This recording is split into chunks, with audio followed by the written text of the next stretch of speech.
What's up, guys? Welcome back to the channel. My name is Steve. Thank you for joining us, and today we're talking about a sneaker that I've already done 2 other episodes on, but I just love this sneaker. I called it one of the best sneakers for big men on the market right now. It's one of the most comfortable, most protective, best feeling basketball sneakers that's been released in a few years, in my opinion. It takes what the previous versions of it had and just amplified them and made it better. Overall, this is my #1 favorite LeBron sneaker to play in, and it also looks pretty damn good too. And they just did a release that takes elements from a previously very much appreciated LeBron sneaker and have incorporated into this model. You may have already guessed what we're talking about. Today, we are speaking of the LeBron 17 Graffiti. But in making this, there is a catch that has made this shoe not one I am willing to play in. Take a closer look and then we'll get into it.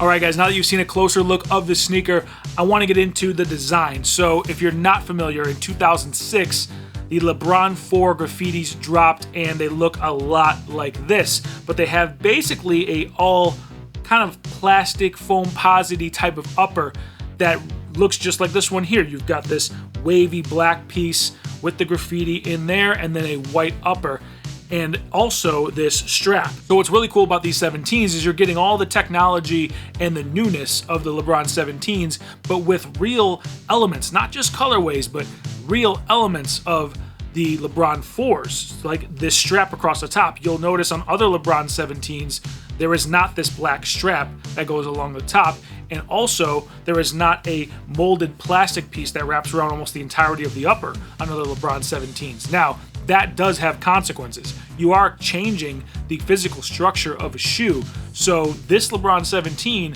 is not going to perform the same way other LeBron 17s are. So in my video on the Future Air colorway, I talked about how comfortable and how cushiony these shoes are, and that particular pair is. However, with this pair, because of this black molded plastic area here, which feels a lot like foamposite, which for me, foamposites have never been a comfortable shoe to play in, this created inward pressure on the sides of my foot, and it felt a lot like how foamposites feel to me. So I knew immediately upon standing up in these shoes that this was a problem, because the other LeBrons, the other 17s, have this warrior knit or Knitposite, whatever portion of the upper you're looking at, along the sides here, and that gives you a little bit more flexibility. This is much more rigid, so that's something to consider. Now, that being said, I know a lot of LeBron sneakers aren't being usually worn on court. Some do, some don't. This release was kind of limited. It's sold out in some of the sizes already. Maybe this isn't an on-court sneaker for a lot of people. With newer Nike basketball sneakers, not a lot of them translate well to wearing on the street. This one in particular, I thought looks pretty good on foot with pants or whatever. It just kind of worked to me. I don't know if it's the color blocking thing that's happening with the graffiti portion and the white. It just doesn't quite look as basketball-y, should be on the court, the way that a lot of newer Nike basketball sneakers do. The one thing I've got to say about LeBron 17 sneakers, and I don't know, what it is. It's what I appreciate is that they change the design so much on the sneakers, but the one thing that's always a constant is that it's always a pain in the butt to lace. So this particular pair has these elastic pieces that go across the tops of the laces, and then of course you've got the strap, and it's just kind of a pain to reach through and around those to tighten the laces up. The Future Airs had the same issue, where it had that holographic tongue going all the way down on top of the laces. So loosening it, sliding your foot in, then tightening it and getting your foot secure was just, took extra steps. It was kind of a pain.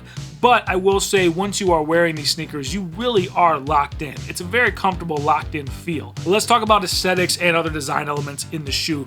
And one that I really like is the Nike swoosh here. I think that looks great. I like that it's outlined in red. And then, of course, you've got a small red swoosh down here at the bottom of the laces. It's a very nice touch. You've got the 23 stitched into this middle strap here. And then overall, I think the graffiti actually looks pretty good in hand. I will admit, in photos, I was not too enamored with this sneaker. I was just kind of like, okay, I get it. I still to this day don't really like the LeBron 4s. I think they kind of look like kids' shoes, especially in photos.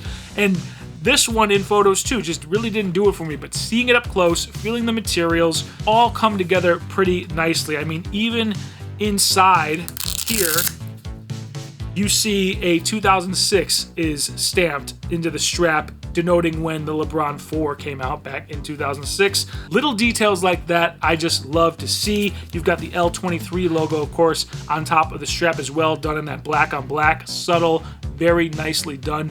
So aesthetically, the shoe does really work for what it's trying to do, which is recreating that old LeBron sneaker. Now, when it comes to silhouettes, I very much appreciate the silhouette of the 17 a lot more than I do of the 4s. I actually think the more elongated look of the 17 silhouette does a lot more for this colorway. One thing that I really like about this colorway as well is that they did this solid colored air bubble, and that really blends it in. You almost forget that there is a massive air unit. The largest air unit ever put in a basketball sneaker to this point is kind of hidden. I mean, it looks like it just could be a foam. That really is that large air bubble. It's still there. You still get the big Zoom Air pod, so you still get that nice comfort and stability feel from the midsole and outsole of these shoes. And I think the red on the bottom will provide the traction that you're looking for as well. I know certain colors of outsoles on some basketball sneakers tend to perform better than others. I think this red feels very tacky, feels nice,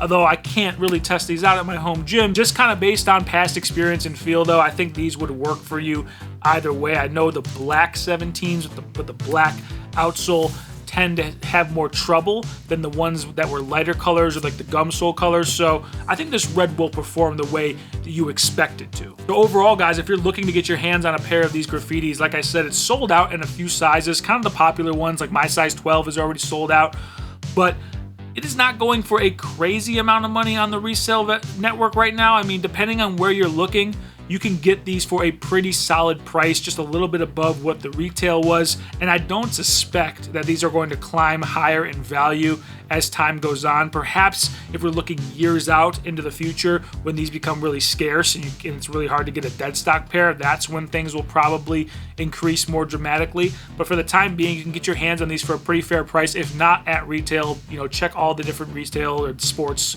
retail sites and maybe call around to some of your local stores. You might be able to get your hands on a pair for the retail price if this is what you're looking for. Perhaps you're nostalgic for those LeBron 4s in the graffiti colorway. It was never really one that was on my radar. I was still very much rocking Jordans back in 2006, and LeBron still had to prove himself to me. I'm a big LeBron fan now, okay? You don't have to flame me in the comments.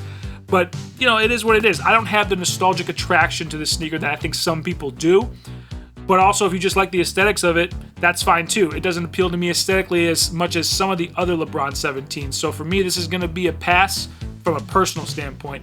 Would I recommend it to you? I would. I think LeBron 17s are fantastic. The only thing you have to keep in mind, remember, is that this hard plastic is not found on all LeBron 17s, and this is creating a more narrow feel on your foot. So that's something to consider when looking around and possibly getting your hands on a pair of 17s to play in, especially, let alone just wear around. And that does it for me, guys. Thank you so much for joining me today as we talked about these LeBron 17s in the graffiti colorway. A pretty dope sneaker. Definitely exceeded my expectations in hand, and yeah, if you're interested on the more technical aspects and feel of LeBron 17s, I will link my 17 Future Air video at the end here for you to enjoy. So, thank you so much for joining me. Hope you have a good day, good evening, good night whenever you're watching this. Consider hitting that like and subscribe and joining the family on the road to 10,000 subscribers, and I will see you guys on the next video. Peace.